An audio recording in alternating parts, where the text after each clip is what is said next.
Abang po cancing mababa netizen tersayang bibir bingung jidat lebar. Assalamualaikum. You're watching Dusun Babar Betawi Gabler Kabar. Program buletin berita khususan buat orang Betawi tapi umumnya buat kita semua.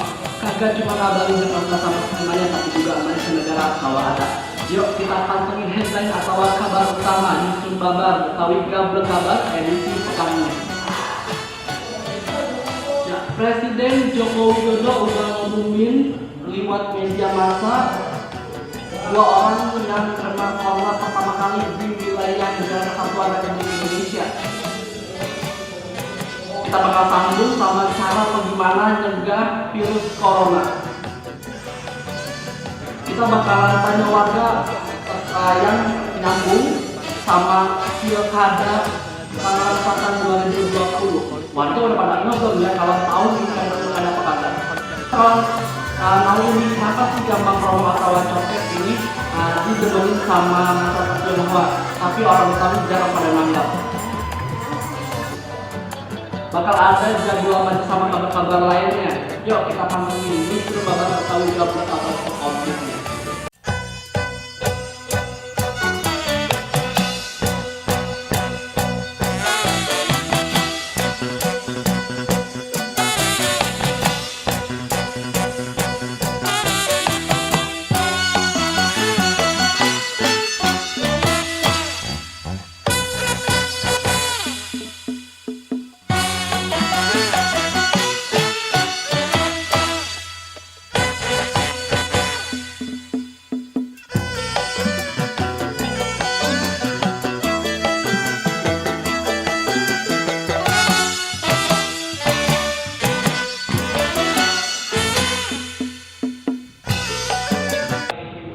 Orang-orang sedunia pada geger sama virus corona, virus dari Wuhan, Cina sono. Tapi di Indonesia baru geger heboh banget sampai Presiden Jokowi ngumumin kasus pertama di wilayah negara kesatuan Republik Indonesia. Ada dua orang warga Depok yang kena corona. Informasi bahwa ada orang Jepang yang ke Indonesia, kemudian tinggal di Malaysia dan dicek di sana ternyata positif corona. Tim dari Indonesia langsung menelusuri.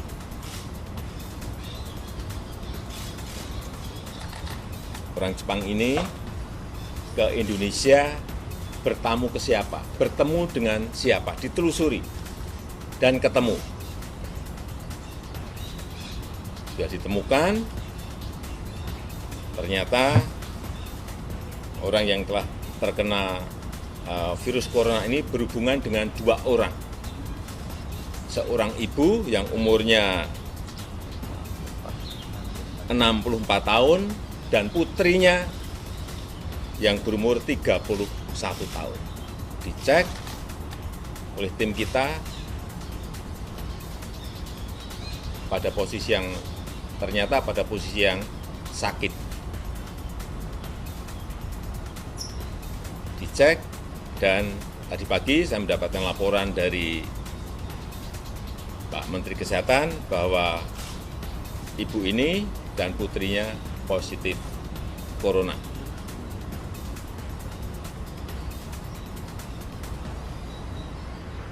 Virus corona, virus dari Wuhan, Cina sono, menyerang organ pernapasan, bikin pernapasan kita makin sesek.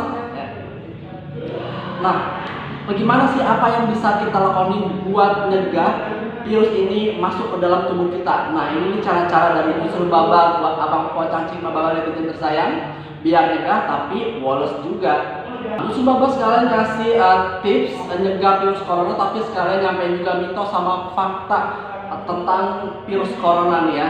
Jadi perlu kagak pakai masker? Nah, kagak perlu pakai masker kalau lagi keadaan waras. Tapi kalau misalnya sumbang, khususnya sumbang di bagian organ pernapasan, kita perlu pakai masker.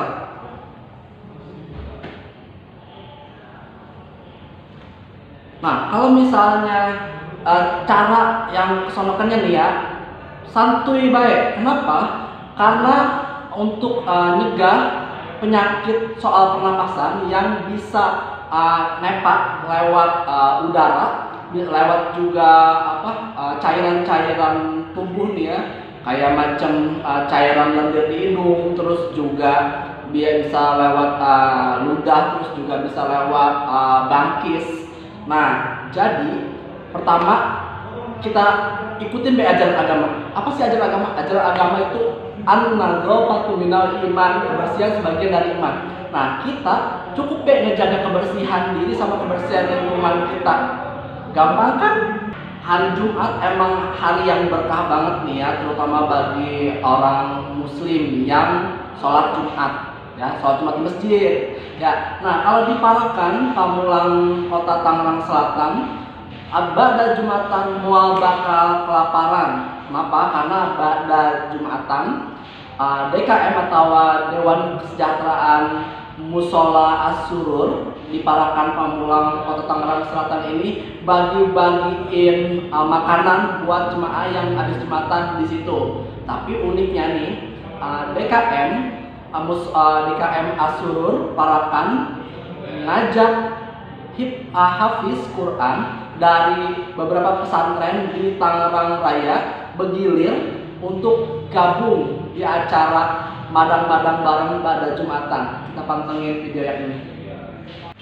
Di Parakan, Pamulang 2 Tangerang Selatan ada Musola As-Surur yang saban Jumatan ngadain madang bareng jamaah sama hafiz Quran yang didatengin dari pesantren-pesantren hafiz Quran atau pesantren penghafal Quran yang ada di Tangerang Raya. Program, nih, saban makan ba'da Jumatnya ini mulai dari kapan ya, Pak? Mulai awal tahun 2020. Oh, mulai tahun 2020 nih, Pak. Terus siapa sih Pak yang mulain program makan ba'da Jumat ini, Pak? Memang kita untuk memakmurkan masjid yang sudah berjalan itu kan makan habis sholat subuh di hari Ahad setelah kuliah subuh.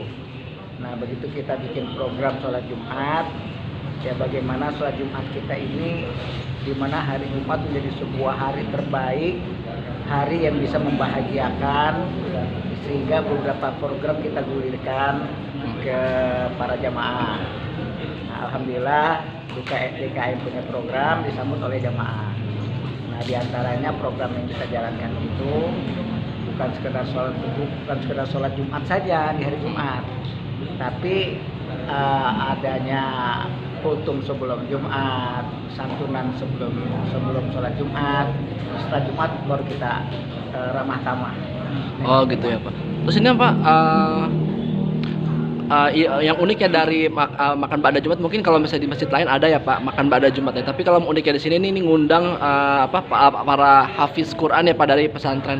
Ini awalnya idenya dari siapa ya Pak? Ya, ide bersama aja. Oh, ide bersama. Terus kenapa Pak ngundang para hafiz terus juga bergilir Pak? Jadi nggak satu pesantren tapi berbagai pesantren Pak. Jadi setiap Jumat ganti jamaah dari pesantren A terus pesantren B. Kenapa? Ya, yang pertama biar santunan itu menyebar, bukan hanya di satu pondok saja. Dan ada yang sangat prinsip yang kita pahami itu bahwa di saat kita mengajak jamaah untuk berbagi kepada anak-anak yatim apalagi penghafal Quran, nah tentunya ini akan memberikan hal yang terbaik bagi para jamaah itu sendiri, pahala yang begitu besar, kebaikan yang begitu besar. Nah, itu yang kita lakukan dalam langkah syiar bahwa di Pamulang 2 ini Tangerang Selatan ada satu masjid yang mencoba untuk mengangkat satu program yang di tempat lain mungkin khususnya Tangsel itu belum. Masya Allah, tabarakallah. Itu yang kita lakukan, mudah-mudahan ini bisa diduplikasi atau Amin. bisa menduplikasi. Nah, yang perlu dipahami juga, kita bukan hanya sebatas berpikir untuk lingkungan masjid saja seperti makan siang. Andai kan sumbangan itu bisa membludak, misalkan kita butuh cuma 150 porsi misalkan, tapi sementara sumbangan masuk mencapai 500, kita akan tetap kita habiskan semua amal orang itu kita bikin. Lalu kita berbagi dengan mesin-mesin yang lain. Masya Allah, tabarakallah. Iya, sehingga bagaimana Masjid As-Surur ini menjadi sarana berbagi rezeki. Iya.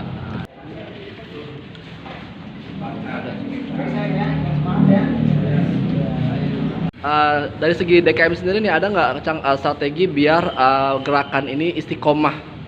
Jadi nerusin terus tuh Saban Jumat. Ya. Kita pakai ilmu langit. Ya. Apa tuh ilmu langit? Ilmu langit itu artinya keyakinan full kepada Allah. Masya Allah, tabarakallah. Jadi kalau kita berangkat dari keyakinan bersama antara ustadznya, jamaahnya, pengurusnya, maka itu Allah akan buka. Begitu. Makanya sampai sekarang ini kita tidak pernah pesimis, tidak pernah takut nggak dapat. Kenapa? Andai kan orang tidak ada yang ngasih, maka DKM ini siap membackup. Karena itu menjadi sebuah ladang amal soleh bagi kita. Amin. Nah, itu keyakinan yang kita tanamkan. Alhamdulillah. Bekal nyambut Pilkada atau pemilihan kepala daerah serentak 2020 khususnya di Kota Tangerang Selatan sama Kota Depok, kita bakal ngejak segmen khusus yaitu OTW Balai Kota. Untuk Kota Tangerang Selatan kita pakai judul Ngelengkah ke Marga. Untuk Pilkada Kota Depok 2020 kita kasih judul OTW Margonda. Nah, kita pantengin segmen Ngelengkah ke Marga. Ini dia.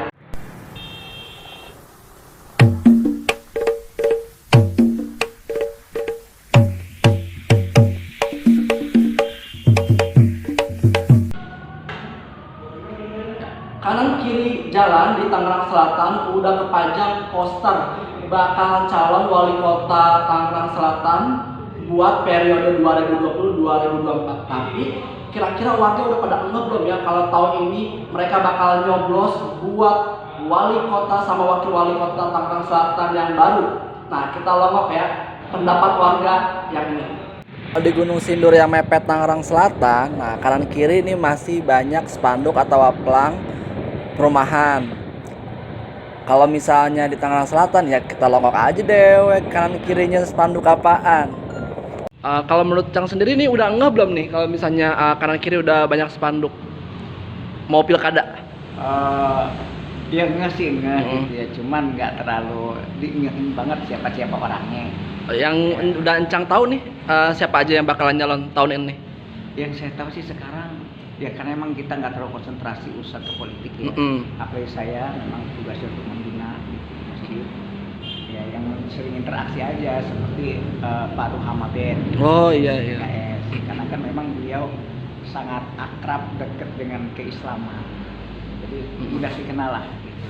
Iya. Ya memang kita harapannya bagaimana pemimpin Tangsel ini bukan hanya ngurusin Tangsel dan bergelut di bidang politik, tapi yang terpenting adalah pembinaan dalam urusan agama. Udah enggak belum Cang sama apa spanduk-spanduk yang kepajang di jalan-jalan? Kalau yang kepajang sih saya ngelihat juga sih. Tapi udah enggak Cang kalau tahun ini emang bakalan ada pilkada? Belum. Terus calon-calon yang Cang ngeh dari spanduk-spanduk yang kepajang siapa bae Cang? Belum juga. Tadi ngeliat spanduk tapi kagak ngeh ya? Iya. Mukanya siapa, namanya siapa ya Cang ya? Gitu. Nah terus ini udah malam-malam tinggal di Tangsel. Gede sama Brojo gede ngejogrok ke sini kan Cang ya? Iya betul. Nah iya. Kira-kira tinggal malam-malam di mari apa sih Cang yang perlu dibenahi dari Tangerang Selatan Cang? Ya harapan saya sih buat namanya para pegawai atau orang petinggi Tangerang Selatan, harapan saya marilah kita bersama-sama atau perhatikan daerah kita yang umpamanya yang masih di bawah lah gitu ya. Mari kita perhatikan, kita lestarikan seni budaya Betawi. Abang Po Cangcik Mababa netizen tersayang, kita bakal tersambung sama Kisah Deranda staf Komisi Pemilihan Umum Republik Indonesia untuk mengonfirmasi apakah bacalon boleh majang poster di jalanan apa enggak nih sekarang. Assalamualaikum Bang Kesa. Bang Kesa udah dengar suara kita belum? Ya gimana? Bang Kesa udah dengar suara kita? Iya. Oke, nih Bang nih, kan kalau misalnya sekarang nih Pilkada serentak 2020 nih Bang, terus di kanan kiri jalan di daerah pemilihan nih udah para bacalon atau bakal calon udah majang poster di kanan kiri jalan. Itu kalau menurut KPU udah boleh apa belum? Ya ini ya pertama perlu gue jelaskan dulu posisi gue ya, gue nanti nggak suka dulu mengenai kampanye mengenai poster itu sebetulnya ada bagian khususnya media itu di bagian khusus yang di KPU RI, dan gue tidak itu secara langsung ya, karena bukan bagian, tapi gue mencoba menjelaskan pemahaman yang gue tahu ya. Makasih Bang Kesan nih udah dibantuin. Bahasa Pakatan yang itu perlu dijelaskan bahwa itu masuk dalam proses tahapan. Maksudnya gini, di KPU itu terdapat tahapan pemilu yang dimana dimulai dari tahap pertama itu dalam konteks teknis kepemiluannya ada proses pencalonan, pendaftaran calon, kemudian ada penetapan pasangan calon. Nah, penetapan pasangan calon dilakukan setelah pendaftaran pasangan calon dilakukan. Pasangan calon A ataupun pasangan calon B sudah ditetapkan sebagai calon, sudah di-SK-kan, maka masuklah ke dalam tahapan kampanye gitu. Nah, di tahapan kampanye itulah baru ada proses poster, ada publik umum, pertemuan umum dan lain sebagainya. Jadi dari sisi KPU itu melihatnya dari sisi sana saja, dari sisi tahapan yang sudah ada gitu. Kalau dari segi batasan konten ada aturan khusus nggak nih dari KPU? Nah, kalau konten itu lebih ke teknikalnya, itu ada aturan yang berlaku, ada peraturan KPU-nya ya. Sepaham saya ada bagaimana prosesnya poster itu ditempel, dilakukan kontennya seperti apa, juga pertemuan itu ada. Alhamdulillah, justru Babar gak berkesempatan bisa ngobrol langsung sama bakal calon wali kota Tangerang Selatan periode 2020-2024, Cang Dr. Haji Arsip MSI, politisi senior Tangerang Selatan. Nah, beliau bakal ngebagi pendidikan politik sama kita sekalian ngejawab ngapa sih beliau masih semangat nyalon dan maju di Pilkada Tangerang Selatan 2020 ini. Nah, ini segmen liputan khusus son ngelengkah ke Maruga lagi baik. Abang po cancing mababa netizen tersayang, bibir dikulum, jidat ngelebar. Assalamualaikum, you're watching News Babar Betawi Gablek Kabar. Nah, di kesempatan kali ini nih kita bakalan ngomong-ngomong soal politik nih ya. Nah, udah pada belum nih kalau misalnya Tangerang Selatan bakal ngadain pilkada, bakal ikut pilkada serentak 2020.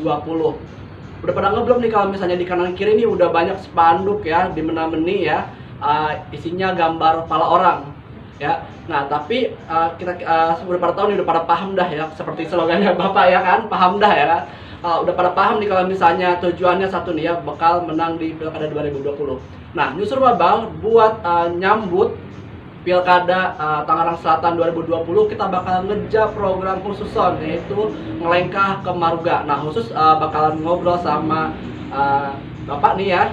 Kita bakal ngeja khusus ya, segmen khusus judulnya ngelengkah ke Maruga lagi. Jadi gimana Cang, ngelengkah ke Maruga lagi Cang? Insya Allah ya, oke, bakal lancar nih Cang. Terus jadi spesial ya ngelengkah ke Maruga lagi ini kita bakalan ngomong-ngomong sama Cang Dr. Haji dokter ya. Ini ya, belibet lidah. Salah nyebut bahaya. Iya. Ntar bro ini ya ngobatin orang ya kan. Kita bakal ngobrol-ngobrol soal politik ya kan sama yang udah senior nih ya, politisi senior di Tangerang Selatan, ada Bapak Dr. Haji Arsip MSI.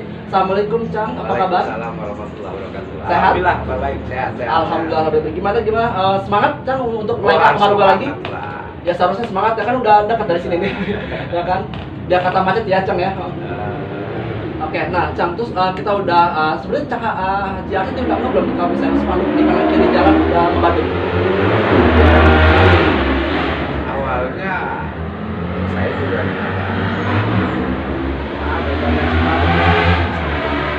simpatisan saya pasang, karena bukan saya yang buat.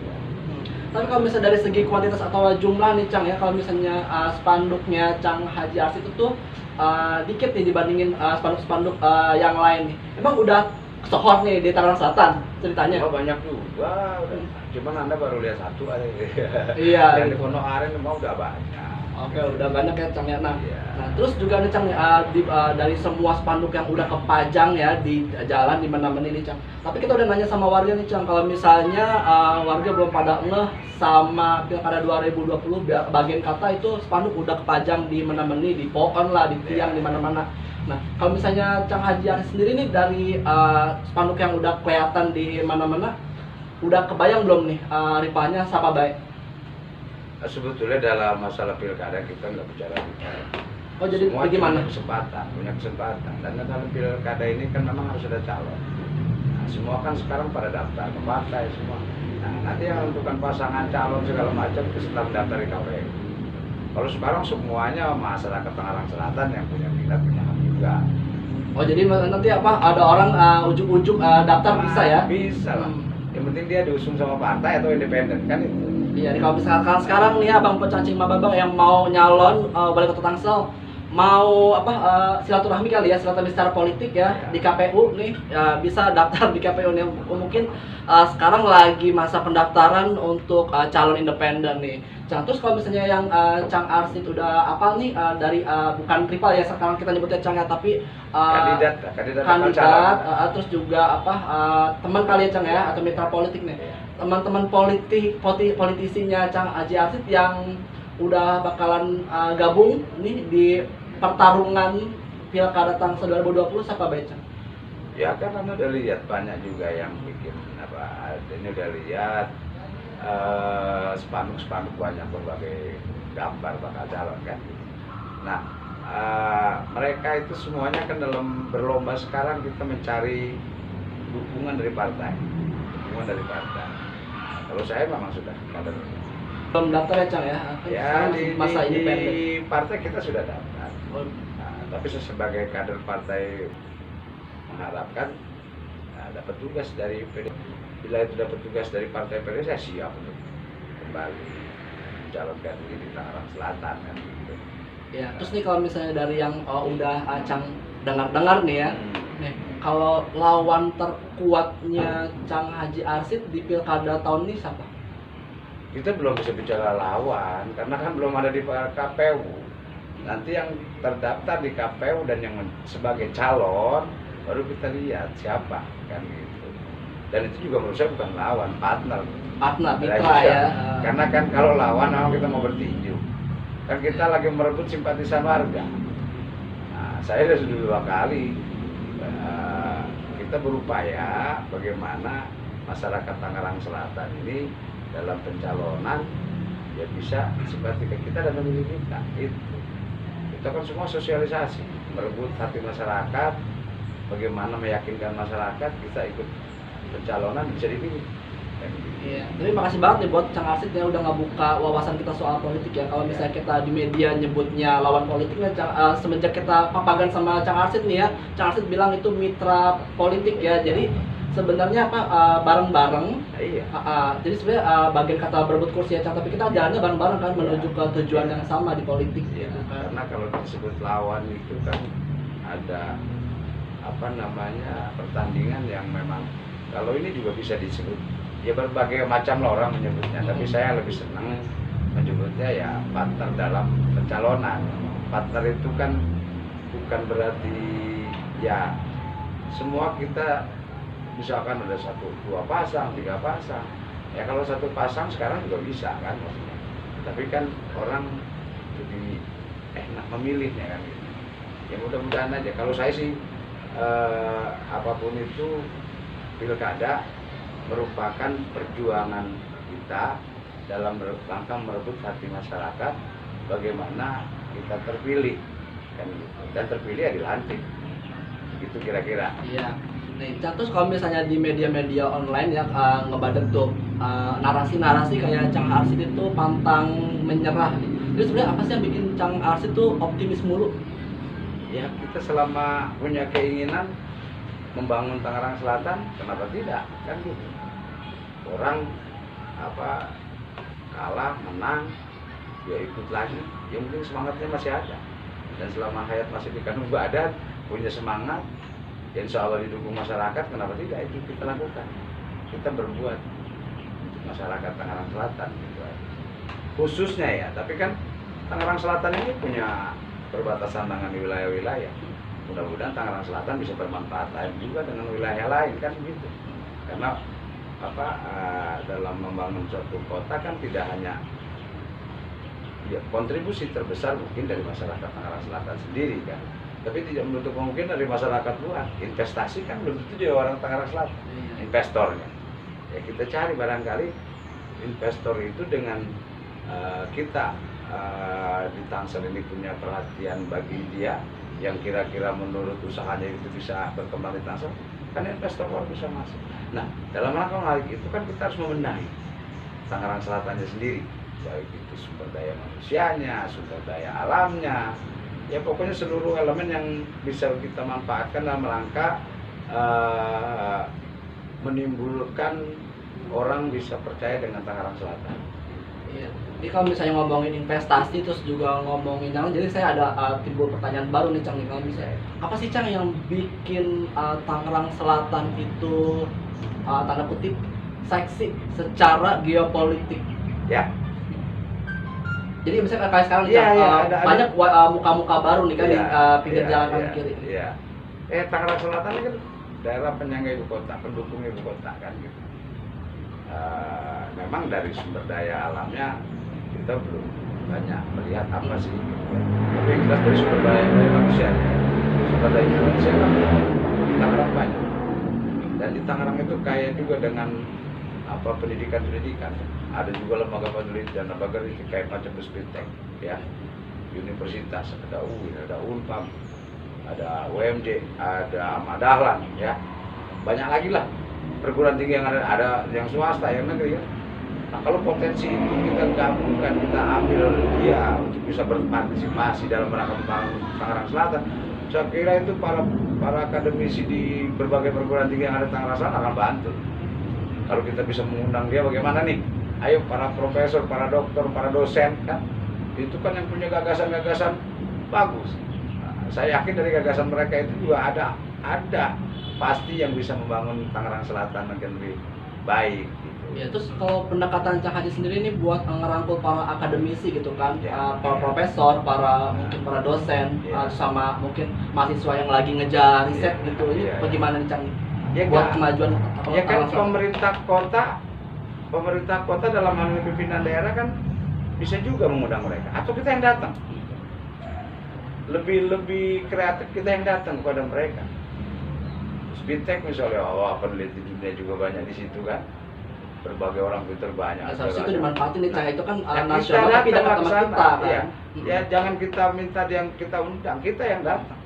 Kita datang, kita mohon bantuannya bagaimana cara mengembangkan Tangerang Selatan, Prof. Nah, Cang begitu. Arsip bakal jemput bola ya, Nah. catat. Itu para akademisi di UIN, ya, Muhammadiyah, di Unpam. Kebetulan saya sendiri juga dosen di Unpam di Pasca Sarjana gitu.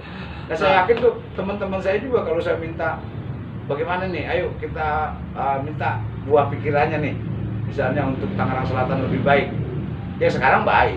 Ya kan kita berupaya kalau kita menggantikan orang berupaya lebih baik. Yang sekarang pemerintahan baik, bagaimana cara meningkatkan lebih baik kan? Nah itu kan perlu kerjasama semua. Dari mulai yang tua, yang muda, katakanlah para pemuda, yang tuanya, ya kita ambil dari para orang tua kita, dari para akademisi kita, mungkin buah pikirannya segala macam, kan?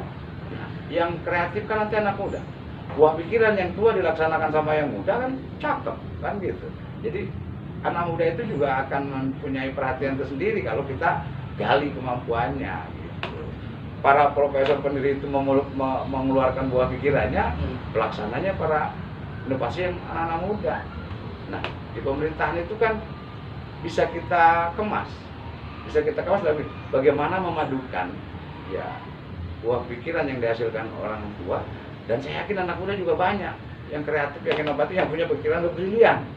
Kan belum digali, nah, kita gali begitu. Saya kira seperti itu dalam rangka mencari buah pikiran, gagasan-gagasan dalam rangka membangun kota Tangerang Selatan yang lebih baik. Tapi ini kayaknya obrolan kita bakal ngejorok ke riset ya Cang. Karena Kalau misalnya di negara kita negara berkembang, terus wilayah kita juga masih wilayah berkembang ya Cang ya.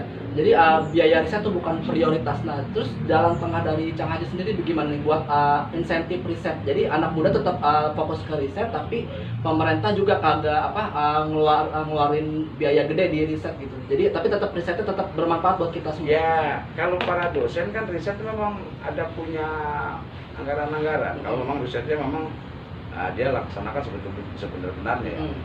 Kayak misalkan di Unpam, di mana, di perlu. Saya yakin tuh biaya penelitian itu ada. Nah, tergantung dari para dosen atau mahasiswa yang ada. Kalau mahasiswa penelitian dalam rangka dia mengejar prestasi. Ya kalau S1 dia cuma asal syarat ya, iya, penting ngelar tuh studi. Bukan asal syarat. Gitu Yang dia membuat penelitian dalam rangka mendapatkan skripsi. Ya. S2 penelitian dalam rangka mendapat tesis. Nah, skripsi sama tesis. Kalau S3 kan dalam rangka disertasinya. Iya. Kan gitu. Implikasinya bakalan ke dibutuhin. sana. Tapi penelitian itu walaupun hanya untuk skripsi, tesis dan kalau memang bisa bermanfaat kan bisa digali. Wah, jadi pemerintah skripsi Abang Po Cangcing Mababa yang lagi pada kuliah sekarang berarti bakalan digali nih ya. Amin. Kalau memang itu buat khusus ada penelitian untuk Tangerang Selatan lebih maju, kenapa tidak? Jadi modalnya dikit ya Cang. Udah be yang itu skripsi sama tesis aja yang dipakai ya gitu kan. Jadi kagak usah modalin. Itu dari akademisinya ya. Tapi juga banyak masyarakat kita yang mungkin potensi pemuda yang tidak bersekolah tapi punya pikiran brilian, nggak sedikit ya. Nah itu yang bener emang perlu digali ya. Nggak sedikit orang yang tidak kuliah tapi punya, kayak kita dengar yang bikin pesawat terbang dari motor. Ya, yang dia bukan sarjana, tapi dia motor bisa dibikin alat, bisa dimodifikasi sedemikian rupa, kan itu akibat pengalaman, keahlian dia bukan sarjana. Punten Cang saya potong, itu cara nemuin bakat-bakat kayak gitu bagaimana ya di kota kayak kita? Ya begini, saya kira bakat-bakat itu akan muncul apabila diberikan kesempatan. Kita kan di sini banyak perguruan swasta, banyak mungkin perusahaan. Nah kita lihat kan di setiap sekolah itu juga kan ada anak-anak yang berpotensi. Cuman kendalanya kan kadang-kadang anak berpotensi biaya nggak mampu. Duit lagi udah ya, Cang, ujung-ujungnya nah, bagaimana duit. Pemerintah daerah itu bisa orang yang nggak mampu tapi dia punya pikiran yang brilian, otak hebat, kita sekolahkan. Caranya kan pemerintah bisa berbagai macam, ya, atau melalui mungkin dinas sosial, ya, yang mungkin kalau memang bisa di situ kan. Kalau nggak, yang namanya di pemerintah daerah juga kan ada CSR perusahaan, ya. Nah, ya. CSR-nya kan bisa kita anjurkan kepada para pengusaha. Kita punya masyarakat yang pikirannya brilian, yang bagus, yang pinter, melalui seleksi tentunya. Ya kita minta pemerintah daerah bagaimana nih CSR ini misalkan buat biaya beasiswa masyarakat yang tidak mampu, banyak punya pikiran brilian. Ya kan alhamdulillah ya, kalau Cang Haji Arsad kan pengalamannya di plat merah iya, terus juga di swasta iya gitu kan. Nah plat merah plat kuning pokoknya labas bela gitu kan, dua-duanya bisa. Nah terus jadi bagaimana Cang biar CSR itu jadi win-win solution, biar buat masyarakat, buat pemerintah sama buat swasta juga. Ya nanti kalau saya udah terpilih baru saya bicara. Oke, kita langsung bicara. Oke. Kenapa? Karena itu kan baru salah satu buah pikiran.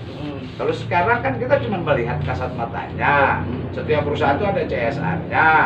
Nah CSR itu minta kamu perusahaan itu juga kan nanti penggunaannya juga dimonitor. Tapi kalau kita usulkan dari pihak pemerintah daerah, anggap aja lah itu anak pemerintah yang kita biayai. Dari duit pemerintah yang berasal mungkin ya dari CSR atau dari apa kan gitu. Nah, jadi anak yatim yang tidak mampu, anak orang yang tidak mampu, yang pintar punya kesempatan di situ untuk menjadi orang berguna juga. Begitu juga pemanfaatan yang mudah-mudahan orang yang nggak punya pikiran brilian aja juga tenaganya kuat, dia kan bisa kerja. Jadi kan gitu. Sapa baik di Tangerang Selatan Ya. punya kontribusi ya. Punya kontribusi. Jangan kita melihat belum tentu lulusan SD itu nggak punya kontribusi terhadap pembangunan. Kan gitu, belum tentu juga lulusannya. Ada juga sarjana ya juga kadang-kadang kalau dia malas Kan tergantung orangnya. Agak gablek ilmu tenaganya Cang ya. Nah. Agak gablek duit tenaganya juga bisa. Atau kalau Iya. agak gablek tenaganya pikiran lah ya, Iya. minimal ya. Jangan salah nyebut ya, gablek itu Gablek. bahasa Betawinya punya. Punya. Jangan salah dengar geblek, bahaya itu, nggak boleh. Antara A sama E itu kagak boleh. Iya. Makanya belibet ya Makanya lidah. ini mohon maaf sebagai apa yang tuaan saya mengingatkan, jangan gablek sama geblek. Itu bahaya. Iya. Oh, makasih banget. Masalahnya udah dibimbing. enggak, kalau orang dengar sepintas itu gablek sama geblek itu enggak. Gablek itu bahasa Betawi, kalau sepengetahuan saya artinya punya. Iya, ya sama. Saya juga Iya, gablek iya. ya. Iya, tapi jangan salah nyebut gitu. Iya, jangan sampai belibet lidah. Belibet lidah, terus juga bahaya, pelafalannya gitu. juga kode benar ya. Abang Iya. Pocang Cimababa netizen saya yang gablek Ya, ya. kebetulan kita memang ya Betawinya di Pamulang lah di sini Iya. ya. Oke. Terus nih Cang nih, apa sih yang mau Cang Arsip perjuangin buat Tangerang Selatan lewat jalur politik?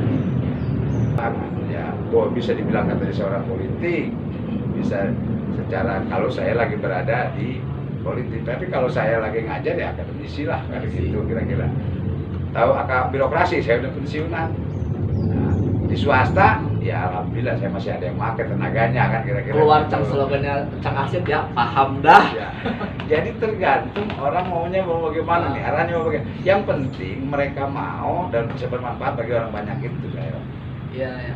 Oke. Terus nih kalau misalnya Cang Arsip nih ya sebagai politisi juga Ya. orang Mari asli gitu kan, gede berojol di Mari, terus juga ngejogor di Mari gitu kan. Nah, terus juga jadi saksi lah pemerintahan yang sekarang gitu kan. Jadi menurut Cang Haji Arsip sendiri apa sih evaluasi dari pemerintahan yang sekarang? Ya tadi saya katakan semua, saya orang birokrasi juga, mantap.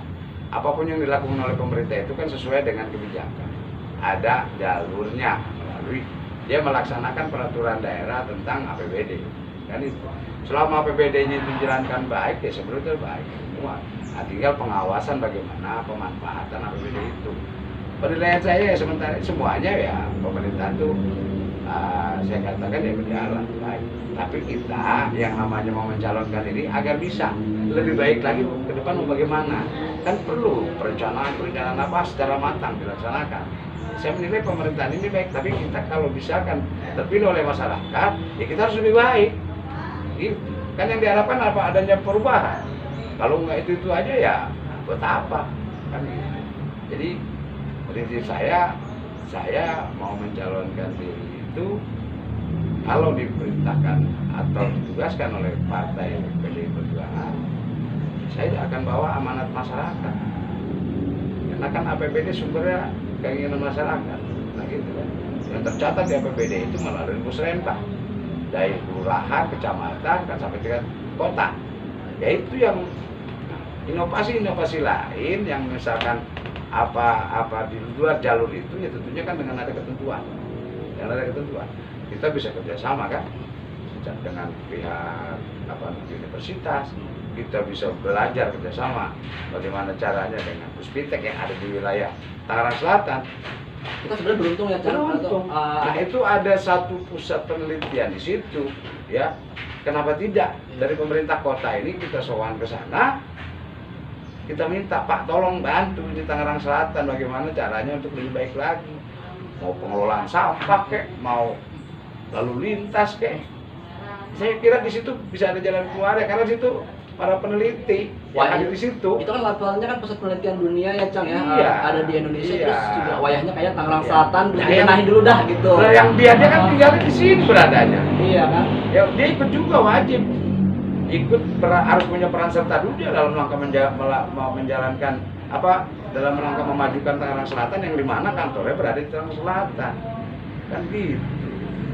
Toh misalkan harus resmi kemana ya kita pasti ada prosedurnya lah. Masa orang kita mau berbuat baik ditolak sama dia, kita cuma minta tenaganya, buat pikirannya, ada pun kontribusinya bagaimana kan nanti ada aturannya. Kan gitu. Iya, kayak paham dah ya, Cang. Iya. Nah, terus masalah perkotaan apa yang Cang Arsip sorot nih akhir-akhir ini? Apanya nih? Masalah perkotaan apa beda yang mungkin yang kadang bikin gedek, Ya. ada yang bikin pikiranen gitu kan? Ya, saya nggak mau terlalu jauh terhadap itu ya. Yang jelas tadi saya sudah katakan pemerintahan ini ya baik, tapi saya mencalonkan diri ini dalam rangka yang lebih baik. Kalau masalah sorotan segala macam nanti tendensius. Oh iya, siap. Karena saya pernah menyalonkan 2 kali, kan gitu kira-kira. Yang jelas ya kita berupaya. Sekarang ini saya mau keluar rumah di situ aja kan Alhamdulillah. macet. Iya. Nah, tapi kita juga jangan berpikir negatif dulu terhadap kemacetan itu. Macet berarti Ekonomi kita maju.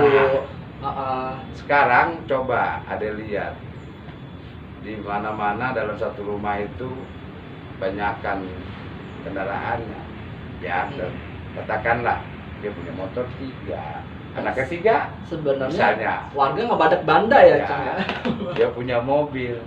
Nah, tapi kan pemerintah daerah ini wajib mengatur ya masalah puas tidak puas. Saya kira nggak semua masyarakat bisa puas begitu kan.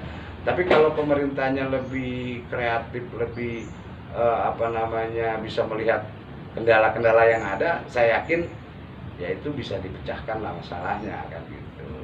Jadi bagaimana kreativitas pemerintah daerah melihat permasalahan yang ada. Iya, iya. Oke, jadi pemerintah untuk berikutnya ya, Iya. jadi kudu nge sih sebenarnya sama permasalahan yang ada ya, Cang ya. Ya. Mm-mm.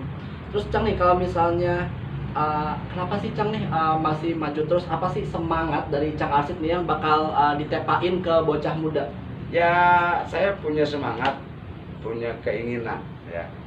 Selama itu memang kita punya cita-cita belum tercapai, selama kita bisa kenapa nggak kita capai? Kita berusaha semaksimal mungkin, tapi ingat semua ketentuan di tangan Allah. Ya, Iya. saya 2 kali, saya nggak merasa ini. Ya mungkin rezekinya belum, Tuhan belum, yang Maha Kuasa belum memberikan kepercayaan saya melalui masyarakat, belum bisa saya terbanyak. Ya saya nggak ada masalah. Kecewa apa biasa manusia. Tapi kita jangan putus asa, semangat harus terus gitu. Lah saya kan, nah dalam punya cita-cita itu ya kita harus punya plan A, plan B. Plan A-nya saya gagal di pemilihan wali kota, ya saya lanjutkan pendidikan saya di Unpad. Saya ambil S3, alhamdulillah selesai. Jadi saya nggak kalah semua. Saya kalah di pilkada, tapi saya berhasil di pendidikan. Sebenarnya Abang Po Cacing Mababa netizen tersayang, Babe Arsyid ini paket komplit ya. Birokrat. Terus juga ya pokoknya plat merah plat kuning mah udah ini ya, jalan dua-duanya. Terus akademisi juga gitu kan. Nah, terus Cang nih, kalau akademisi juga Cang ya, akan kita juga sikut-sikutan mepet-mepet sama Ya, kalkulasi. apapun itu mau disebut akademis atau tidak, yang jelas saya dosen di Unpad gitu. Kan saya nggak menyebut saya sebagai akademisi, tidak, cuma saya sebagai dosen. Pengabdi pendidikan ya kan. Betul. Jadi alhamdulillah ilmunya bermanfaat. Nanti ya. kalau saya bilang akademisi, saya ya hafal, cuma ngajar doang kan gitu. Iya, tapi yang berkecimpung ya terjun di pendidikan sama akademisi ya, Cang ya. Ya. Oke. Nah, Cang nih kalau misalnya mepet-mepet nih ya, Cang sama kalkulasi kan ya, Cang. Nah, kalau sekali nyalon, oh ya ini pendidikan politik, Cang, buat Ya, anak muda ya, kayak kita ya, nih, Cang. ya, Ya. ya. Kalau sekali nyalon habis berapa sih, Cang? Aduh. Modal. Yang jelas begini, kalau bicara modal sekali kita bukan dagang. Kalau orang dagang bicara modal harus ada untung. Kita kan mau pengabdian. Kita mau pengabdian, mau melayani masyarakat yang sudah ada ketentuannya sama pemerintah, honornya segala macam. Ya kalau kita hitung-hitungan begitu ribet urusannya. Yang jelas apa yang menjadi pengeluaran di dalam itu ya selama itu tidak dilarang oleh pemerintah ya boleh-boleh saja. Kalau kita sosialisasi kemana-kemana ya wajar kalau kita bawa kopi. Ayo sekalian minum kopinya. Ayo. Iya. Makasih, Cang. Ya, jadi wajar lah, wajar. Tapi kalau dalam hal-hal lain ya, saya berupaya mendidik bahwa segala sesuatunya memang pakai uang, ya. Tapi jangan uang kita jadikan kita jangan dijadikan Yang utama. Jangan diperbudak oleh uang lah kira-kira gitu. Semuanya juga ada ketentuannya dan Kita yang mudah-mudahan punya kontrol ya, Cang. punya kontrol. Jangan sampai ya kita berupaya untuk tidak memberikan pendidikan masyarakat politik uang. Tapi politik bekerja bagaimana? Kita harapkan kalau politik uang, saya seorang pensiunan, ya saya cuma siap untuk bekerja anggaran kesehatan. Seperti itu. Kalau ditanya habis berapa, saya kira nggak etis lah kalau bicara seperti itu habis berapa, karena saya bukan mau dagang. Saya ingin bekerja, membangun bagaimana masyarakat Tangerang Selatan lebih maju begitu. Kalau kita mau modal-modalan itu orang yang ya kalau bicara modal kan keluar modal sekian untuk sekian. Ya makanya saya bilang jangan bicara modal, bicaranya kemauan kita, komitmen kita untuk membangun Tangerang Selatan itu saja. Ya, jadi istiqomah ya Bang Pocang Cing Mababa dan Cinta Sayang ya. Oke. Terus kalau misalnya ini pendidikan politik lagi nih Cang ya. Ya. Bagi calon yang belum kepilih gitu Cang, apa sih sebenarnya keuntungan pribadi buat si calon tersebut Cang? Kalau menurut pengalaman Cang Haji sendiri? Kalau keuntungannya, saya kira yang namanya orang kaya ya nggak bisa dibilang keuntungannya apa. Itu apa sih yang didapetin Ya, gitu? begini, filosofinya begini. Kita mencalonkan wali kota ataupun wakil wali kota kan untuk membangun Tangerang Selatan dan masyarakat Tangerang Selatan mau bagaimana kan. Ya. Jadi yang saya dapatkan sekali yang jelas saudara saya banyak. Ya, silaturahim saya juga alhamdulillah kan gitu. Tapi masalah keuntungan kerugian saya bilang dalam pilkada itu saya nggak bicara keuntungan kerugian. Yang jelas mensosialisasikan bagaimana orang bisa simpati kepada kita kan gitu. Dalam dia memberikan kepercayaannya sebagai pemimpin di Tangerang Selatan kan gitu. Jadi bukannya keuntungan atau kerugian yang kita dapat. Kalau mereka memang mencalonkan untuk mencari keuntungan, dia kalah chaos ya. Karena dia merasa duit udah banyak kan. Pas kalah bisa stres. Kalau dia nggak punya iman yang kuat. Dalam pengertian begini, kecewa mungkin biasa, Wajar. ya wajar, pasti manusia punya kerasa kekecewaan. Tapi kita harus dilarut dalam kekecewaan. Kita harus bangkit lagi. Apa sih yang gue bisa jalan ini? Apa sih yang gue bisa kerjakan? Apa sih yang kita potensi yang kita punya? Ya, contohnya tadi saya kalah di dalam pilkada, saya punya kesempatan untuk meraih S3, ya saya berangkat. Saya pendidikan lagi di Bandung di Unpad. Alhamdulillah selesai, saya bisa ngajar di Pasca. Kan namanya pengabdian itu tidak harus kita menjadi wali kota. Wali kota salah satu memang tujuan kita karena mencalon. Tetapi di dalam pengabdian itu kalau kita nggak jadi wali kota, apa yang bisa kita lakukan? Ya itulah. Saya belum jadi wali kota, kemarin nggak terpilih, ya saya ngajar. Karena memang saya punya bidang di situ, punya apa namanya persyaratan di situ yang saya lengkapin kan. Jadi sebenarnya Cang Haji tuh eksis ya di Tangerang Selatan tuh emang jiwanya jiwa pelayanan sosial ya Cang ya. Jadi kalau kagak ngelayanin politik ya ngelayanin di pendidikan, kalau kagak ngelayanin di kalau kagak di politik ya di sosial gitu kan. Jadi kan apa di segala tenaga saya masih ada di perusahaan, ada butuh apa ada yang saya bisa kerjakan, saya diajak gabung sama teman, saya lakukan. Jadi apa yang penting maslahat ya Cang ya. Kalau itu yang ya, penting. Jadi intinya ya kita harus punya jangan di salah satu kita gagal, kita harus punya plan lain yang bisa kita kerjakan. Karena pengabdian itu tidak hanya di situ. Itu salah satu tujuan orang mencalonkan diri mau menjadi wali kota. Tapi kalau kita tujuannya pengabdian kepada masyarakat, apapun yang kita bisa abdikan ke masyarakat kan gitu.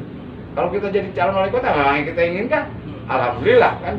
Saja Tuhan belum kasih milik kita, yang Maha Kuasa belum membersihkan rezeki kita, ya sudah kita lakukan apa yang kita bisa, tapi bisa manfaat buat orang. Masya Allah ya Cang ya. Nah, terus sekarang Cang nih 2020 zamannya beda sama zaman yang kemarin-kemarin ya Cang ya. Kalau sekarang nih pemilih bocah mudanya udah ngobrol ya Cang. Iya. Terus kalau misalnya cara Cang Haji sendiri nih untuk ngerangkul bocah muda bagaimana Cang? Ya, memang anak muda kan penuh inovasi dan kreatif. Dan salah bicara diri kita anak muda ke situ. Dia pun hidupnya lagi mau gelora bagaimana mau menwujudkan keinginannya, cita. Tapi saya sarankan juga kepada teman-teman anak muda, ya kita harus, saya bergaul juga. Karena pemikiran anak muda itu juga ada yang brilian, ada yang bisa kita pakai dalam rangka membangun Tangerang Selatan. Karena dari kebersamaan mereka, katakanlah ada kelompok motor ini, ada kelompok sepeda, macam-macam kelompok yang ada itu, ya kita memfasilitasi apa sih yang dibutuhkan anak muda ini, pemerintah daerah apa nih, pemerintah kota apa nih yang bisa kita siapkan untuk membangun inovasi dan kreatif dia yang bermanfaat. Balik yang kalau tadi jangan semua orang bisa berkontribusi ya di Tangerang Selatan. Iya, saya bilang karena yang tua, yang tengah, yang muda, setengah tua, yang itu punya semua pemikiran yang bisa kita manfaatkan untuk membangun Tangerang Selatan. Ya, pokoknya nih anak muda, bocah muda, khususnya di Tangerang Selatan, pokoknya gablek potensi, terus juga bisa inovasi ya, Cang ya. Itulah yang diperluin nih kontribusinya sama Tangerang Ya. Selatan yang lagi ngembang. Jangan kita punya pikiran negatif atau negatif thinking terhadap kelompok. Kita ambil, kita bina mereka, kita salurkan kemana. Ada kan pembina-pembina yang katakanlah ada KNPI, ada Karang Taruna kan? Ya, masih eksis ya. Iya, ada Pak RT, ada Pak RW. Kan memang tugas mereka membina masyarakatnya. Pembinaan jadi sebenarnya lebih dekat ya, Cang. Lebih dekat. Dan terus kelompok-kelompok pemuda yang kelompok katakanlah motor kan banyak tuh ya. Ada Vespa, ada Motor King, ada Tiger, ada macam-macam, ada sepeda ontel. Nah kebetulan saya juga memang salah satu pembina ontel di Tangerang Selatan kan. Nah, ya kebanyakan mereka itu butuh sarana, butuh apa sih, kayak ngumpul-ngumpul di mana gitu. Ya kan sekarang sudah ada taman kota apa ya, ya tapi kita nanti pemanfaatannya lebih baik lagi ya kita, karena memang yang namanya menggantikan ya pemimpin yang baru kan diharapkan ada perubahan yang baru juga. Kalau juga itu perlu inovasi ya, Cang ya. Perlu inovasi dan Nah. apa yang bisa gagasan-gagasan apa. Dan kalau kita sendiri kan terbatas. Tapi kalau kita minta pendapat tadi, anak kayak perkumpulan pemuda mungkin dari Karang Tarunanya atau dari KNPI-nya ya, dengan para ahli yang ada di Puspitek, yang ada di universitas, di Unpam, kan Tangerang Selatan ini kan, Unpam ini udah menjadi ikon Tangerang Selatan sepertinya kalau menurut saya, karena jumlahnya terbesar juga se Indonesia kali. Cuman karena namanya karena lokasi di Pamulang ya, Cang. Jadi Universitas Pamulang ya. Pamulang, ya itu tahun 2002 lah Pak Haji Darsono dulu. Kita pernah ngobrol-ngobrol di waktu saya camat Pamulang tahun 2002. Itu kan Unpam kan 2002 mulai diambil Yayasan Sasmita. Nah, saya juga ikut ngobrol-ngobrol dengan Pak Ketua Yayasan. Alhamdulillah ya, salah satu tanggung jawab saya harus ngajar. Makanya saya kejar. Saya kalau di Pilkada 2015 ya saya bisa melanjutkan pendidikan lagi lah. Maksud saya anak muda itu jangan punya satu apa ya. Kalau sudah satu gagal ya jangan nyerah. Cari lagi jalan yang keluar. Barangkali kita punya di bidang lain. Kan gitu. Jalan ngebadeg kayak apa aja bisa dijalanin. Banyak. Buat yang penting satu, positif. Kalau sekarang jangan sampai ya jauhin lah yang namanya narkoba. Karena itu Alhamdulillah. Karena dari perkumpulan anak muda itu yang benar juga kalau dia bergaul yang tidak benar. Jangan kita yang nggak benar tertarik kepada yang nggak benar, cari yang nggak benar biar tertarik kepada yang benar. Pengamanan lingkungan disitulah fungsinya Pak RT, fungsinya Pak RW, fungsinya apa namanya para pembina-pembina pemuda yang sesuai dengan apa itu organisasi masyarakat atau organisasi pemerintah, kan? Nah itu harus sering. Jangan cuma slogan-slogan tapi prakteknya nggak dilaksanain pembinaannya. Pembinaan di sana, pembinaan sana, kagak pernah turun. Misalnya. Saya nggak begitu ya. Saya cuma menyarankan jangan cuma slogan-slogannya doang, tapi harus turun. Kuncinya implementasi ya, Cang. Nah, itu lah kira-kira. Gitu. Nah, terus nih Cang, kalau misalnya si anak bocah muda kan gablek potensi apa banyak, Cang ya. Nah, kalau misalnya pendapat Cang Haji nih sama bocah muda yang terjun ke politik itu gimana? Oh, itu bagus. Saya apresiasi itu terhadap pemuda yang mau begitu. Bagian kata head to head pas lagi besok? Ya nggak ada masalah. Nggak ada Gas terus nah, ya. Kan itu salah satu di dalam perjalanan, ya. Perjalanan mencapai orang pencalonan itu kan dari mulai dia sosialisasi, ya. Dari mulai dia mendaftar ke partai atau dia ke independen. Setelah di KPU ditetapkan, kan menjadi calon. Bukan bakal lagi calon wali kota dan wakil wali kota. Bekalnya udah lengkap. Nanti calon kan di KPU menetapkan, disitulah baru kelihatan berapa masalah. Kalau memang anak muda yang dapat seperti itu saya akan jempol, berarti dia kreatif, dia pintar, dia cari apa namanya peluang gitu. Gitu saya kira. Itu saya cukup kebagian anak muda-muda yang kreatif gitu ya. Yang penting satu, mereka itu memang bertujuannya komitmennya komitmen tidak lain-lain ya, komitmen calon ya calon, tidak lain asal kumpul orang langsung dia mendekati, dia mundur, misalnya dia cari popularitas itu aja gitu. Popularitas saya kira nggak usah dicari, kalau kita punya dan dipercaya orang juga udah pokoknya timbul sendiri kan gitu. Terus Cang, kalau misalnya dari secara akademik atau keilmuan ya Cang ya, kalau politik itu prinsipnya kepentingan. Iya. Jadi kalau misalnya, baik lagi kita ke pendidikan politik ya Cang. Kalau misalnya ada ini memang bentuk nih kepentingan antara kepentingan partai, apalagi kan Cang Arsyid kan kader partai nih. Ada bentogan antara kepentingan partai sama kepentingan idealisme Cang Arsyid sama kepentingan pemerintah itu bagaimana Cang solusinya? Semua ada aturannya. Saya kira partai juga tidak akan membenturkan kita kalau melanggar aturan. Kita prinsipnya pakai peraturan aja, ada aturannya. Sehingga partai berjalan, kita bekerja berjalan, tidak melanggar aturan. Kan yang semua partai juga setuju, pasti tidak bakal berani melanggar aturan. Kan gitu. Saya kader, misalkan saya juga kan punya masyarakat Tangerang Selatan, tapi basic saya dari partai kan gitu. Jika partai punya kepentingan segala macam, selama itu tidak mengganggu, tidak melanggar aturan, ya kita juga kan besar ke partai.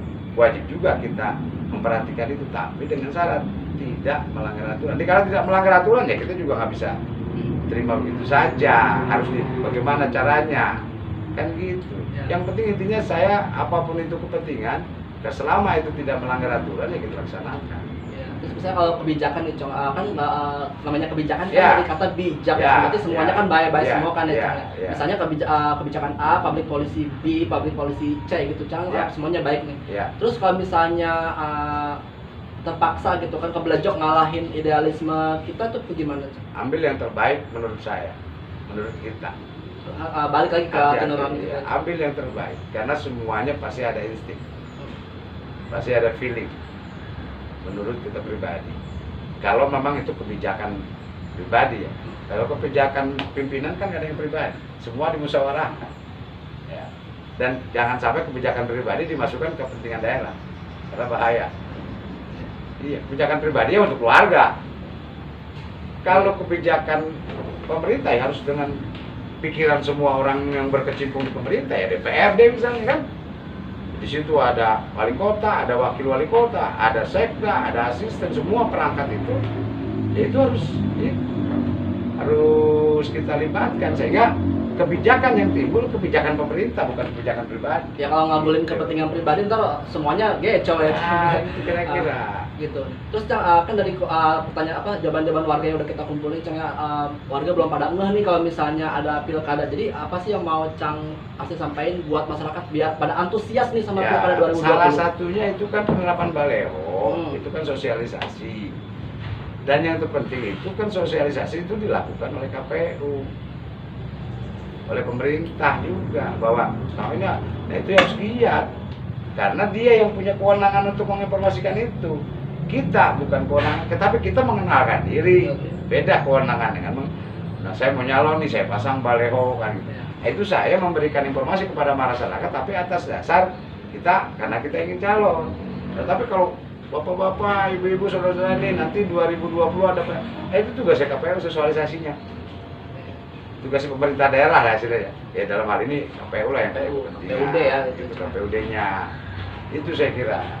Nah, terus kalau misalnya sebagai yang terlibat nih ya, di pilkada 2020 ini nih, apa sih harapan Cang Arsyid buat pilkada tahun ini, khususnya pilkada di Tangerang Selatan? Apanya nih? Apa harapan? Harapan saya ya mudah-mudahan semua nanti setelah terdaftar di KPU menjadikan calon wali kota dan wakil wali kota ini ya kita semuanya dah.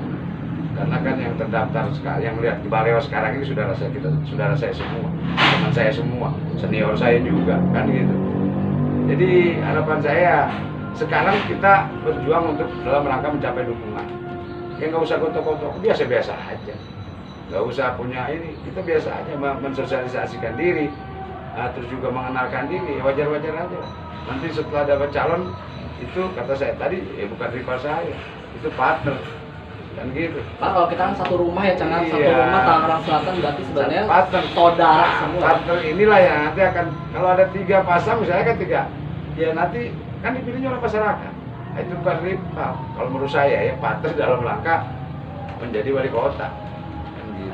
Masya Allah, tabarakallah. Makasih ya Cang, jawabannya mantap banget. Jadi ngebuka apa ya, pandangan kita juga nih bahwa politik itu sebenarnya nambahin saudara ya Cang ya sebenarnya. Kalau saya ambil positifnya seperti itu. Iya, oke, tetap positif thinking ya Bang Pocang Cing Mababa netizen tersayang. Makasih Cang Haji ya Siap, buat makasih. waktunya, terus juga buat sharingnya. Semoga bermanfaat bagi Abang Pocang Cing Mababa netizen tersayang ya. Nah terus pantengin juga nih kabar-kabar terkini soal Pilkada Tangerang Selatan tahun 2020 sama pilkada di daerah lainnya di segmen OTW Balai Kota. Khususnya kalau di Tangerang Selatan nih ada segmen Ngelengka ke Maruga. Assalamualaikum warahmatullahi wabarakatuh. Gambang Kromong kesohor sebagai kesenian musik Betawi. Tapi ngapa ya yang doyan cokek atau gambang kromong itu orang-orang Tionghoa. Nah, Cang Badra, musisi gambang kromong senior dari Serpong Utara Tangerang Selatan bakal cerita nih ngapa cokek udah jadi tradisi orang-orang Tionghoa di mari. Banyak orang pada kagak ngeh kalau gambang kromong sama tarian cokek itu adalah budaya musik sama tarian Betawi. Nah, tapi kalau orang Betawinya dewek nih jarang banget nih pada nanggap gambang kromong sama tari cokek lantaran dari zaman dulu sampai sekarang nanggap gambang kromong sama cokek itu udah jadi kebiasaan warga Tionghoa. Bang Badra makasih banyak nih udah nyambut Newsroom Babar kemari ya Cang. Ini mau nanya nih Cang, kalau misalnya umur berapa sih Cang Badra bisa main gambang kromong? Saya seumur 21. Berarti sekarang udah berapa tahun Cang? Sekarang 55. Oh berarti udah 30 tahunan ya Cang ya 30 main tahunan. gambang kromong ya Cang. Iya. Terus apa susah nggak Cang belajar gambang kromong pas lagi masih bocah? Ya lumayan susah sih. Ya berhubung namanya tadinya orang tua saya juga emang istilahnya pemusik Betawi gambang kromong. Ya akhirnya saya pelan-pelan dididik sama orang tua, ya bisa juga gitu. Oh, ya. Jadi sebenarnya kalau misalnya orang-orang yang nanggap gambang kromong Cang Badra ini emang udah ngelanjutin dari orang tua ya Cang ya? Saya ngelanjutin dari orang tua. Jadi apa udah nggak nyari-nyari ini lagi Cang, nggak nyari apa orang yang mau nanggep ya Cang? Iya. Orang udah pada nauin Ya, gitu. udah tahu lah, udah tahu. Terus Cang tahu nggak Cang kalau misalnya awal mula apa gambang kromong ada di Jakarta atau di Betawi? Kalau istilahnya awalnya seni gambang kromong tuh saya kalau ibarat tahu mas saya kurang paham dah ya. Cuma kata orang tua saya bilang yang aslinya itu udah musik seni gambang kromong dari Tiongkok punya. Lah datang ke Indonesia atau jatuh ke Indonesia divariasi lah sama orang Indonesia sebagus mungkin. Jadilah istilahnya namanya seni Betawi gambang kromong. Ya terus kalau misalnya disebut cokek itu kenapa Cang? Nah kalau disebut cokek itu tambahan penari sebutnya, penarinya. Oh penarinya cokek ya Cang ya? Iya namanya cokek. Tapi kalau di Cang Haji Badra nyuguhin cokek juga nggak? Ada. Oh ada penari-penarinya juga. Iya siap. Tapi kalau misalnya di sini apa itu semua pemainnya termasuk cokek-cokeknya emang keluarga Cang? Bukan. Jadi istilahnya ya orang luar lah ya. Cuman udah ibarat kerja tuh udah punya perusahaan gitulah. Kalau seumpamanya ada acara saya tinggal telepon. Gitu. Iya. Latihannya di mana Cang kalau di pimpinan Cang Badra sendiri? Kalau saya sih emang jujur aja ya emang nggak punya sanggar. Ya kadang-kadang kita di tempat tuh langsung standby langsung jadi. Gitu. Lah jago juga ya Iya. Cang. Luar biasa ya Cang. Terus Cang kalau misalnya yang pimpinan Cang Badra sendiri nih udah berapa lama Cang manggung? Saya manggung ya itulah dari awal orang tua saya menurunkan ke saya tahun 98. 1998. Iya Cang. Terus banyak nggak sih Cang kalau misalnya orang Betawi yang nanggap gambang kromong khususnya gambang kromong pimpinan Cang Badra? Ada juga sebagian, ya cuma kalau kebanyakannya kan yang namanya gambang kromong tuh yang manggil tuh orang-orang Tionghoa. Emang udah tradisi dia kan ya. Ya ada kalau orang istilahnya orang-orang kita tuh kebanyakannya yang kalau yang hobi atau yang gimana ya itu ada juga sebagiannya gitu. Ya. Kenapa sih Cang yang nanggap Gambang Kromong sama cokek itu kebanyakan orang Tionghoa Cang? Kayaknya itu udah tradisi dia, tradisi orang Tionghoa. Tapi misalnya kalau orang Tionghoa udah enggak nggak Cang kalau misalnya Gambang Kromong sendiri musik Betawi sebenarnya? Ya udah tahu dia udah ngerti. Iya. Iya. Oh jadi emang murni tradisi ya Cang ya? Iya tradisi. Terus kalau misalnya dari tim Cang Haji Badra sendiri emang ada yang orang Cina nggak Cang? Kalau sebagian dari, maksudnya pada dari personil gitu? Iya personel. Dari personil saya nggak ada. Benar-benar orang Betawi semua ya Cang? Orang Betawi semua. Iya, terus apa biar bisa akrab gitu Cang. Itu kan dua budaya sama dua suku yang beda ya Cang Iya. ya. Kan apa Cina Mari sama orang kita nih Iya. gitu. Itu bisa ngakrabinnya gimana Cang? Ya kita pendekatan lah, saling mengenal. Ya dari kampung ke kampung, akhirnya kita kenal. Jadilah kita persaudaraan. Ya, terus kalau apa dari persaudaraannya sendiri sih Cang nih antara Cina Mari sama orang kita gitu. Pernah ada apa Cang kayak benturan gitu nggak sih Cang? Maksudnya benturan gitu? Misalnya ada salah paham gitulah Ya. namanya dua hal yang berbeda gitu ya Cang. Iya. Ya kadang sih yang namanya manusia yang nggak luput dari kesalahan ya. Ya kadang ada gitu di masalah itu juga. Tapi kalau misalnya dari segi orang Cina Mari ngeladenin kita gitu Cang itu emang udah bener ya Cang kagak ada apa? Nah, Kagak ada yang salah gitu ya Cang. Misalnya kan kita juga kan punya apa? Aturan-aturan yang beda gitu Iya, iya. mereka gitu Cang. kalau buat pribadi saya sih ya, walaupun saya peribahasa istilahnya merasa benar, tapi saya juga nggak mau nyari keributan. Masalahnya yang namanya seni tuh boleh dibilang kita usaha di daerah orang. Ya saya harus menyadarinya di situ. Mengalah demi menang. Oh iya. Terus kalau misalnya cara Cang ke Cang Badra sendiri sama tim ya sama personel nih ya biar apa? Akrab cara-cara lain biar akrab sama apa yang nanggap gitu Cang khususnya orang-orang kan mayoritas orang-orang Tionghoa ya Cang ya. Iya. Itu bagaimana Cang? Kalau yang maksudnya yang manggil gitu, Yang manggil. yang manggil tergantung kualitas kita juga. Seumpamanya kualitas dari grup saya nih, orang suka, ya otomatis orang panggil. Iya. Kayak gitu. Kalau seumpamanya pendekatan keakraban sama anak buah atau personil saya, itu tergantung saya juga. Seumpamanya saya nih perlu di bidang apa, umpamanya kebutuhan dia, ya umpamanya walaupun nggak gede juga gitu ya. Kita peduli juga. Di samping itu masalah honor dia juga kita harus benar-benar perhatiin. Mengatur masalah istilahnya uang yang sedikit-sedikit lah harus benar. Nah itu di situ juga yang namanya personil atau anak buah atau teman saya itu akhirnya persatuan jadi kuat. Iya. Gitu. Terus Cang kalau misalnya tahu nggak sih Cang masalahnya kenapa sih Cang orang kita gitu orang Betawi itu jarang banget yang nanggep Gambang Kromong sama cokek? Kalau pendengaran saya sih atau setahu saya ya, sebenarnya orang-orang Betawi atau orang kampung gitu ya, satu hobi, kedua juga mau. Cuman saya yang kadang-kadang yang saya nggak habis pikir, kok bisa kayak gini ya? Yang namanya disebut punya orang seni Betawi, yang manggil bisa orang Tionghoa. Ada kemungkinan karena istilahnya Gambang Kromong itu dipakainya sama orang Tionghoa. Ada kemungkinan ini mau orang kampung mindernya malu atau gimana gitu. Situ kali. Soalnya kan kalau nambah Gambang Kromong kalau di Tionghoa kebanyakannya penarinya, cokeknya. Iya. Nah, mungkin di situ.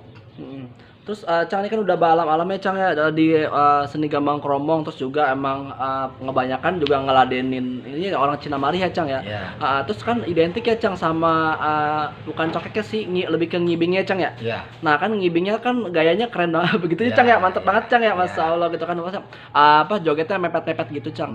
Nah itu bagaimana sih Cang kebentuk itu joget ngibing yang mepet kayak gitu Cang? Ada kemungkinan yang namanya istilahnya joget mepet-mepet gitu ya, emang istilahnya bukan berarti ini bukan harus diharuskan ya. Bukan. Ya karena istilahnya orang Tionghoa itu merasa terhiburnya di situ. Ke satu masalah istilahnya atau cokek ya penarinya ya mungkin menarik dilihat di pandangan dia gitu. Iya. Kalau saya yang namanya sebagai pimpinan Gambang Kromong nggak menganjurkan ke situ. Iya, cuman istilahnya kembali terserah pada dia gitu. Jadi kalau misalnya dari pandangan Cang Badra sendiri apa ngibing masalah nggak Cang? Kalau ngibing sih ya kalau yang namanya di zaman sekarang ini kalau emang istilahnya orang yang pikirannya bagus ya nggak bermasalah. Yang wajar-wajar aja lah gitu ya. Terkecuali di luar istilahnya apa namanya di luar kontrol diri dia gitu. Nah itu pun saya juga nggak tahu dah. Iya. Terus kalau misalnya cara Cang Badra sendiri nih apa ngontrol apa personel di lapangan bagaimana Cang? Ya saya kalau ngontrol personel di lapangan pokok utama ya masalah kerjaan gitu. Kedua masalah disiplin. Yang ketiga ya masalah istilahnya tata ramah lah sama teman gitu. Terus ini yang mau Cang Badra sampaikan nih ke warga nih Cang, khususnya warga Betawi mari ya Cang ya. Iya. Biar mau nanggap Gambang Kromong. Gitu ya. Ya harapan saya buat orang-orang Betawi atau orang-orang kampung ya. Bukan khusus orang Tionghoa aja. Marilah kita lestarikan, marilah kita banggakan seni Betawi kita yang disebut seni Gambang Kromong. Dari situ jangan kita merasa istilahnya membedakan antara seni Betawi kita sama orang-orang Tionghoa gitu. Itu harapan saya gitu. Terus kalau dari segi personel ya Cang ya, apa tuh cara Cang Badra sama orang-orang timnya ini buat jaga kesehatan gimana Cang? Kan kalau misalnya ditanggap sama orang Cina Mari kan itu berhari-hari ya Cang ya. Saya kalau kagak kayak dangdut ya Cang, kalau dangdut kan cuma semalaman ya. Kalau misalnya cokek kan 2 hari kan gitu. Bagaimana Cang cara jaga kesehatan Cang? Kadang-kadang kalau udah waktunya jam istirahat, saya otomatis ngasih arahan. Tolong tidur, udah waktunya tidur, udah malam. Jaga kesehatan kita masing-masing, kayak gitu. Terus kan kalau misalnya tim Gambang Kromong kan sama cokeknya Gala kan orang ngebadek ya Cang. Ya. Itu nah kita buka-bukaan ya Cang ya. Emang beneran mahal Cang? Gambang Kromong. Anggarannya? Nanggap ya kalau kita nih orang kampung mau nanggap Gambang Kromong emang mahal. Ya kalau dibilang mahal kata ya enggak, ya kalau sebenarnya yang paling murah tuh ya bukan saya merendahkan masalah seni sendiri ya. Masalah sebenarnya kalau anggaran murah tuh Gambang Kromong. Masalahnya apa? Seumpamanya 10 juta aja itu 2 hari 2 malam. Iya. Ya kan? Iya juga. Nah, kalau umpamanya dangdut segala macam itu paling semalam. Tapi kalau yang namanya Gambang Kromong atau cokek 10 juta atau 12 juta itu 2 malam mainnya. Sebenarnya murah meriah itu hiburan. Gitu. Ya, cuman kembali karena emang istilahnya seni Gambang Kromong kebanyakan yang pakai orang Tionghoa, apalagi sumpamanya orang-orang Betawi atau orang-orang kampung ya mau kalau hajatan mau manggil Gambang Kromong itu lebih bagus lagi gitu. Terus Cang apa kan ada banyak tantangan ya Cang, kayak misalnya kayak zaman terus pandangan orang gitu. Nah terus bagaimana sih cara Cang Badra sama tim itu biar bisa diterima sama orang ngebadek? Nah, kalau yang namanya istilahnya pandangan tuh kita ya harus memang ya utama kita disiplin deh ya. Disiplin lah dari cara apapun kita harus disiplin gitu kalau masalah pandangan. Terus kalau misalnya dari segi lagu ini Cang Badra ngeja dewek apa pakai lagu-lagu klasik apa bagaimana Cang? Kalau lagu memang kita ikutin yang udah ada. Sebab kalau yang namanya Gambang Kromong boleh dibilang kalau masalah istilahnya lirik itu udah bebas lirik mah. Tapi kalau yang namanya nada bisa juga dirubah. Tapi kalau irama nggak bisa. Kalau iramanya kayak gitu ya gitu. Gitu. Terus nih Cang, apa kan tim apa identik sama kalau Gambang Kromong identik sama orang tua ya Cang ya. Orang-orang tua-tua lah misalkan. Nah, biar Gambang Kromong sama cokeknya apa ada terus Cang sampai zaman kapan baik gitu ya. Ini apa dari strateginya Cang Badra bagaimana? Ya kalau menurut saya sih harus ada ya penerusnya. Karena boleh dibilang kan ini disebutnya seni Betawi. Kalau bisa jangan sampai punah yang namanya seni Betawi Gambang Kromong. Gitu. kita harus benar-benar menjaga atau melestarikan yang namanya seni Betawi. Iya. Gitu. Yang udah dilakonin sama Cang Haji Badro biar ada regenerasi, bagaimana Cang? Ya kalau menurut saya sih kalau di luar sana sih udah banyak. Iya yang buat penerus lah yang pada belajar. Cuman jujur buat pribadi saya tuh di rumah saya atau di grup saya belum ada. Gitu. Cuman ya karena itulah ya ke satu dari lingkungan kita takutnya ada begini begitu karena berisik kan kalau ngajarin mah. Oh iya. Terkecuali kita punya sanggar sendiri. Nah itu aku boleh buat dah. Iya, terus harapan Cang Haji Badar nih buat apa bocah muda Betawi ini buat ngelakenin ini budaya gambang kromong sama cokek Betawi. Ya harapan saya buat jiwa penerus tolonglah dilestarikan bener-bener yang namanya seni Betawi gambang kromong karena itu punya kita sendiri. Oke, makasih ya Cang ya. Ya, sama-sama.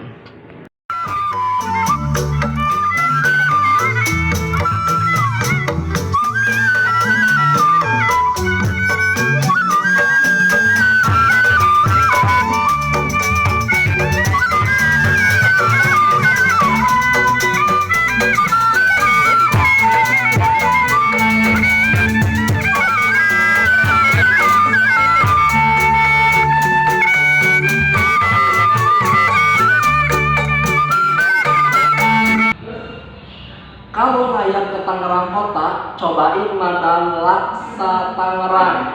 Laksa Tangerang ternyata beda sama laksa lain-lainnya macam laksa Betawi, laksa Bogor, sama laksa yang pernah ada di antara kita. Tujuan Anda berada di sebelah kiri.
dibangun kuliner raksa biar dagang itu lebih tertata gitu. Iya. Ada pusat kuliner raksa gitulah dibikin. Iya, jadi kalau misalnya laksa Tangerang sama laksa-laksa lainnya ada bedanya nggak Kang? Beda. Bedanya di mana? Kalau laksa Tangerang ini terbuat dari tepung beras. Jadi menjadi tepung ini. Oh ya, jadi memang terus ini ide untuk bikin pusat kuliner laksa di sini tuh siapa Kang? Pariwisata sih. Oh, iya ya. Terus kalau misalnya ini dimulai dari tahun berapa ya Kang? Ada pusat kuliner laksa di sini? 2012. 2012 ya. Terus berarti dari 2012 sampai sekarang 2020 berarti rame terus ya Kang? Ya, rame. Kalau ramenya kapan ya Kang? Ya ramenya memang dari dulu juga udah rame. Sebelum ada kuliner laksa tuh memang udah rame. Pada laksa jualan di sini. Ya kalau misalnya dari Senin sampai Ahad, hari apa yang paling ramai Kang? Weekend. Oh, Weekend weekend ya, hari akhir pekan ya Kang. Atau hari libur nasional. Tapi kalau misalnya dari segi jam, Ya mungkin ya siang lah, jam makan siang. jam makan siang. Makan siang sampai malam. Nah terus ini kan akang semua kan dari Dinas Pariwisata Kota Tangerang nih Kang. Silakan bisa dipromosiin kenapa sih orang kudu cobain laksa Tangerang tapi di pusat kuliner laksa Kota Tangerang. Mungkin dari Karena juga pemerintah juga mewadahi tempat kuliner laksa itu adanya di Jalan Mulyamin ini, tempatnya di Taman Laksa, yang di situ juga ada pelangnya kan. dan seperti itu. Kalau dari abang sendiri bang, Kenapa? kenapa sih orang-orang dari Jabodetabek atau dari mana-mana dah kudu nyobain laksa Tangerang di pusat kuliner laksa kota Tangerang? Karena memang harus ada sih pusat kuliner laksa itu. Karena ya laksa itu memang, laksa Tangerang itu memang ciri khas dari kota Tangerang. Ya kayak tempat-tempat yang lain juga kan pasti juga ada kan tempat-tempat kuliner laksa yang khusus gitu. Makanya dari itu pemerintah membuatkan tempat untuk tempat kuliner laksa khusus. Kang, kalau misalnya isi laksa Tangerang itu apa aja sih Kang? Kalau laksa Tangerang isinya kalau dari sayur tuh kacang hijau, kentang, lauknya ayam kampung, ayam bakar, telur, ati ampela. Kalau yang lain misalkan laksa Bogor, kita bandingkan bedanya itu dia pakai oncom, pakai toge. Nah dia tuh pakai daunnya bukan daun kucai begini, pakainya daun kemangi. Itu bedanya laksa Tangerang sama yang lain. Oke, makasih Kang Didin. Oke. Cak-cak kayu pakai gergaji, kalau sumeng pergi ke tabi. Anak Betawi sembahyang mengaji, belajar agama di majelis habaib. Abang po cangcik mababa netizen tersayang, kita pantengin jadwal majelis Rasulullah SAW Jakarta di bulan Maret pekan kedua.